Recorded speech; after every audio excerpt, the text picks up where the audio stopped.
Welcome back. आप देख रहे हैं आपके शेयर हमारी राय। ये कार्यक्रम आप ही के लिए बना है जहां आपके सवालों के जवाब लेकर हम हाजिर होते हैं। आज के हमारे खास मेहमान mister Anshul Jain, head of research, Lakshmi investments. Anshul, thank you so much for joining and it's pleasure to host you once again. नमस्कार नमस्कार आपके सभी दर्शकों को। अंशुल, मार्केट तो दिक्कत में लग रहा है। आज सुबह थोड़ा बहुत पॉजिटिव टेरिटरी में ओपनिंग तो हुई है, लेकिन सस्टेन नहीं पाया। इस बार निफ्टी जो है 24,000 के नीचे इस समय कामकाज करते हुए करीब करीब 87-88 पॉइंट्स की गिरावट है। वहीं बैंक निफ्टी जो है इस गिरावट को सहारा देते हुए और बैंक निफ्टी भी डे लो के आसपास इस समय कामकाज करते हुए 58,000 के नीचे 57,730 के आसपास का लेवल यहाँ देखने को मिल रहा है। मिड कैप और स्मॉल कैप अंडर परफॉर्म करते हुए आधा से ज्यादा फीसदी की गिरावट मिड कैप इंडेक्स में और आधे से ज्यादा फीसदी की गिरावट स्मॉल कैप इंडेक्स में देखने को मिल रही है। स्टॉक स्पेसिफिक मूव अभी भी बाजार में देखने को मिल रही है, पर ओवरऑल मार्केट्स जो है वो थोड़े बहुत स्लो मोशन में एक दायरे में यहाँ से कहाँ दिखते हैं आपको, निफ्टी एंड बैंक फर्स्ट? सुबह मैडम हम फ्लैटिश ओपनिंग लिए थे। निफ्टी सॉरी निफ्टी तो वैसे भी रेजिस्टेंस जोन में है। 2 हफ्ते से 20 वीक मूविंग एवरेज रिजेक्ट कर रहा है और जो स्विंग हाई था 24,089 का, उसके ऊपर हम सस्टेन नहीं कर पा रहे हैं। जा जरूर रहे हैं लेकिन नीचे आ जा रहे हैं। थर्सडे के सेशन में भी हमने रिजेक्शन कैंडल बनाई थी, तो उसका फॉलो थ्रू एक्शन देखने के लिए मिल रहा है। बैंक निफ्टी सुबह एक बार जरूर होप जगी थी।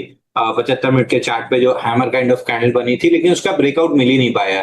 58,318 इसका ब्रेकआउट पॉइंट था, जिसके ऊपर हम गए ही नहीं। तो अति उत्साही लोग जो लॉन्ग कर लिए हैं उनको एटलीस्ट ब्रेकआउट का वेट करना चाहिए था। अगर नहीं किया है तो फिर ये डाउन मूव आपके लिए एक सबक हो सकता है कि लेवल्स व्यू होना एक चीज है और ट्रेड करना दूसरी चीज है। तो व्यू अभी भी बुलिश है। इस डाउन मूव को हम इग्नोर करके चल रहे हैं। जब नया ब्रेकआउट पॉइंट बनेगा तो नए ब्रेकआउट पॉइंट पे नई लॉन्ग पोजीशन लेंगे। वैसे भी सुबह मैंने बताया भी था कि हम बहुत हेवी पोजीशंस के साथ कल मंथली एक्सपायरी में जा रहे हैं। और हेवी पोजीशन से मेरा मतलब है ऑल टाइम हाई पे पोजीशंस खड़ी हुई हैं इनकी एफआईआईस की। तो ओके। 10,80,000 कॉन्ट्रैक्ट, 11,75,000 तक हम पहुंचे थे। 10,80,000 कल मतलब फ्राइडे थर्सडे ईओडी पे है। इतनी हेवी पोजीशंस के साथ मेरे ख्याल से फर्स्ट ही टाइम है जब एक्सपायरी के अंदर जा रहे हैं। तो कल मेरे को लग नहीं रहा कि एक्सपायरी बहुत स्मूथ होने वाली है। कल कुछ ना कुछ ताबड़तोड़ 1 बजे के बाद वॉलेटिलिटी रहेगी। तो मैं बहुत क्लीन व्यू नहीं है, बहुत क्लीन ट्रेड सेटअप नहीं है, इसलिए आज भी खाली बैठा हूं। मोस्ट लाइकली कल भी खाली बैठूंगा। कल जाके देखेंगे कि कल मतलब कल 1 घंटे 1.5 घंटे वॉलेटिलिटी देख लें कि 10-11 लाख कॉन्ट्रैक्ट के रेंज में कितनी वॉलेटिलिटी आती है। तो फिर वो एक रेफरेंस पॉइंट मिल जाएगा आगे के लिए। तो आज बेटर है। आज और कल अगर आप ट्रेडिंग से दूर रहें, सुबह दोनों शो में यही चीज बोला था, अभी भी यही रिपीट कर रहा हूँ। शुरू मतलब ये फर्स्ट टाइम है जब इतनी हैवी पोजीशन से जा रहे हैं, तो एक बार वॉलेटिलिटी देख लीजिए कैसी होती है। जिंदा रहे तो कमाते रहेंगे। तो अभी ये 2 दिन सर्वाइवल के। जिंदा रहे तो कमाते रहेंगे, लेकिन एक स्टॉक मुझे आपका याद है, जेएसडब्ल्यू इंफ्रा, जो आपकी लॉन्ग टर्म बेट है, शॉर्ट टर्म बिल्कुल नहीं, लॉन्ग टर्म बेट है, उसमें काफी अच्छा मोमेंटम हमने देखा है। अब इन लेवल्स पे आके जहाँ पे एक अच्छे खासे मुनाफे में लोग बैठे होंगे, अगर उन्होंने लेवल्स उस लेवल्स पे खरीदा हो जहां आपने बताया था, तो ये मुनाफा वसूल लेना चाहिए या फिर निवेशित रहना चाहिए?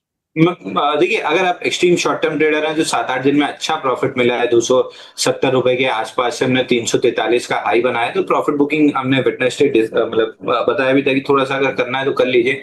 नीचे में वापस मिल जाएगा 300-310, ये रेंज में मैं पर्सनली वापस से इंटरेस्टेड रहूंगा खरीदने के लिए। अगले राउंड में ऑल टाइम हाई निकल जाना चाहिए। ऑलमोस्ट ऑल टाइम हाई तक तो पहुंच ही गए थे।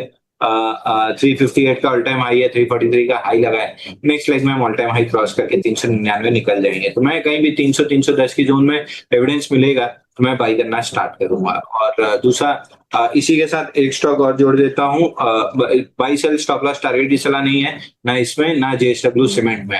अगला जेएसडब्ल्यू सीमेंट भी ध्यान में रखिएगा। मल्टीपल बेसिस बने हैं, ब्रेकआउट फेल हो रहे हैं, ऐसा नहीं कि ब्रेकआउट सक्सेसफुल हो रहा है। बट अच्छी चीज ये है कि हर फील्ड ब्रेकआउट पे हायर लो बना रहे हैं। तो ये क्लियर इंडिकेशन है कि बेस पैटर्न बन रहा है। तो शायद में 138 142 के ऊपर निकलेंगे, ऑल टाइम हाई लग जाएगा इस काउंटर में। तो आई वुड प्रेफर, मैं एक्यूमुलेट करना ज्यादा पसंद करूंगा इसको। ये वो ट्रेडिंग वाला काउंटर नहीं है कि पिलर टू पोस्ट वाला। ये धीरे धीरे भरते जाना है और जब वर्टिकल मूव आएगा तो खाली करना है।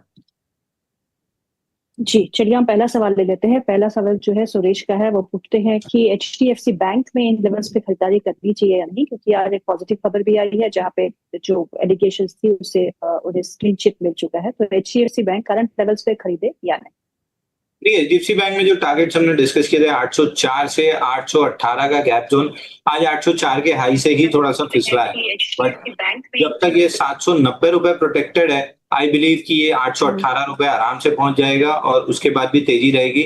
बट रिलेटिव टर्म्स में आप देखेंगे तो ओवरहेड सप्लाई अच्छी खासी बिल्ट है, तो थोड़ा सा स्लो मूवर रहेगा। मेरा बहुत इंटरेस्ट नहीं है इस काउंटर में। मैं एनी डे अगर मेरे को तेजी प्ले करनी है, जो कि मैं बैंक निफ्टी में प्ले करूंगा, तो मैं बैंक निफ्टी, बैंक बीस, आईसीआईसीआई बैंक, एक्सिस बैंक, इनके थ्रू प्ले कर लूंगा। एक्सिस बैंक आपको याद होगा बार बार हमने डिस्कस किया था 1280 की जोन में bank Nifty all time high लगने के बहुत पहले ये लगा देगा, ऑलमोस्ट ऑल टाइम हाई लगा के आया है और अभी बहुत करेक्शन वहां से आया नहीं है। 1338 के अराउंड मिल जाता है एक्सिस बैंक तो बहुत अच्छा बाई बन जाएगा। ये जब तक bank Nifty all time high लगाएगा मोस्ट लाइकली 1500 रुपए के ऊपर खड़ा मिलेगा।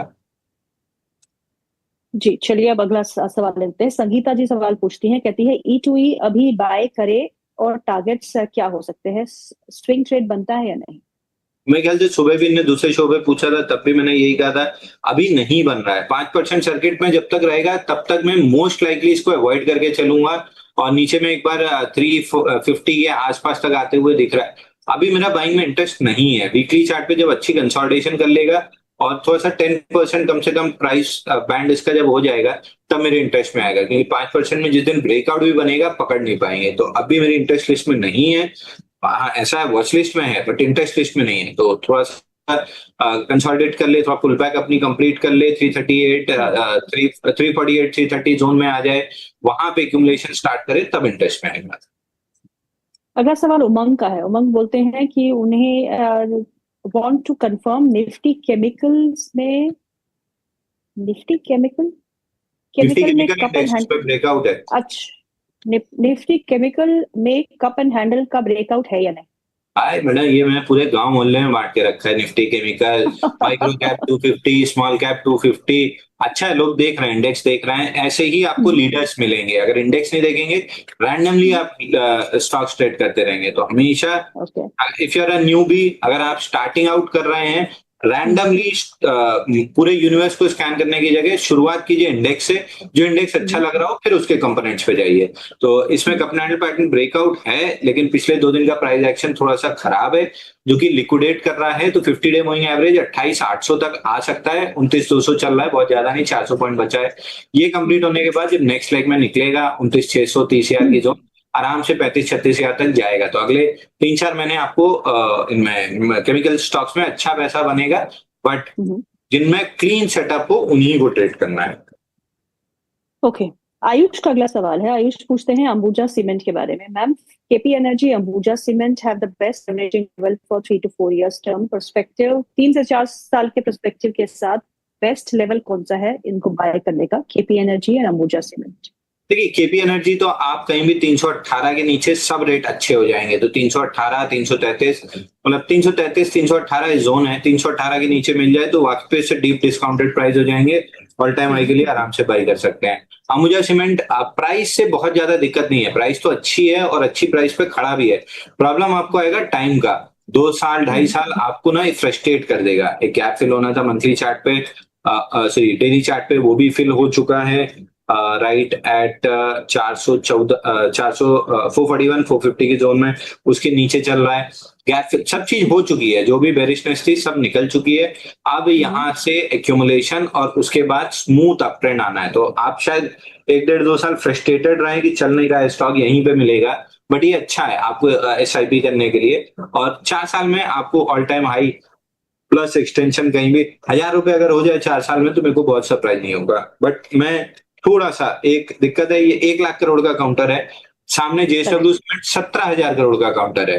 तो 17,000 करोड़, वो भी 19% फ्री फ्लोट, यानी आप पकड़ लो 3400-3500 करोड़ का फ्री फ्लोट है। 3500 करोड़ के फ्री फ्लोट में अगर FII और म्यूचुअल फंड में लड़ाई लग गई सीमेंट काउंटर्स खरीदने की, तो क्वालिटी नेम में तो फिर JSW सीमेंट आता है।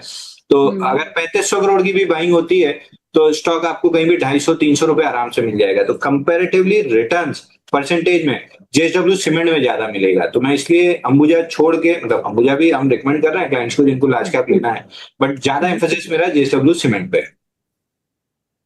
ओके चलिए, अगला सवाल लेते हैं। मनीष का है। मनीष पूछते हैं कि उनके पास गोल्ड टेक करके स्टॉक है जो उन्होंने 80 रुपए के भाव पे लिया है, और सर्वेश्वर फूड्स है उनके पास जो उन्होंने 6 रुपए के भाव पे लिया है। दोनों में क्या करे, एग्जिट करे या फिर बने रहे?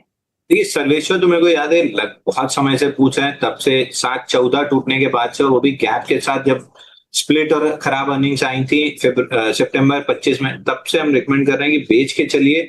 263 आएगा, 263 आया भी था मार्च 26 में, वहां से बाउंस बैक किया है। 440 निकला तो कुछ बाउंस बैक बनेगा, नहीं तो स्टॉक वापस से 263 आते हुए दिखेगा। तो सर्वेश्वर बहुत अच्छा नहीं लग रहा है। सामने गोल्टेक ठीक है, आपने अच्छी जगह ले लिया है, 5190 का ब्रेकआउट है, 67 तक 66 तक चला जाएगा। बट ये चीज याद रखिए, 113 हफ्ते में 83% करेक्ट हुआ है, तो केवल बाउंस बैक है गोल्टेक में। फ्रेश बाइंग तो नहीं करना है, ले लिया है तो 65-67 जोन में सवाल पूछेगा। एक स्टॉक देखिएगा अंशुल, गैब्रियल इंडिया, क्या मूव है उसमें आज? और देखिए गैब्रियल में अगर आप देखेंगे तो कपनानी पैटर्न, छोटा सा कपनानी पैटर्न ब्रेकआउट बना है, जो कि डेली पे एक छोटा सा कपनानी पैटर्न ब्रेकआउट 29 दिन का बना था, 19 जून फ्राइडे को ये बना था आपका 1177 पे। उसके बाद से 5 दिन से टाइट रेंज में क्लोज कर रहा है, आज उस रेंज का ब्रेकआउट करने की कोशिश कर रहा है। 1400 रुपए या ऑल टाइम हाई जा सकता है काउंटर, वीकली चार्ट पे भी अच्छा लग रहा है। तो 1380 के around, precisely 1385.5 all time high है, वहां तक जा सकता है। स्टॉप लॉस अब मॉडिफाई कीजिए, आज का लो जो कि 1210 पे है, 10 रुपए छोड़ दिए, 1200 का स्टॉप लॉस, 1400 का टारगेट। सुरेंद्र कौर का अगला सवाल है, वो पूछती हैं कि अंशुल सर से पूछिएगा मोल्ड-टेक पैकेजिंग का एंट्री पॉइंट क्या होना चाहिए?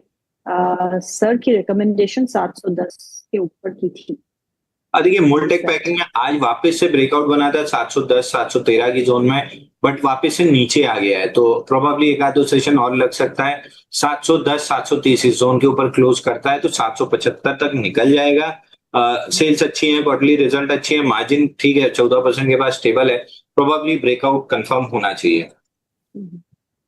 दिवाकर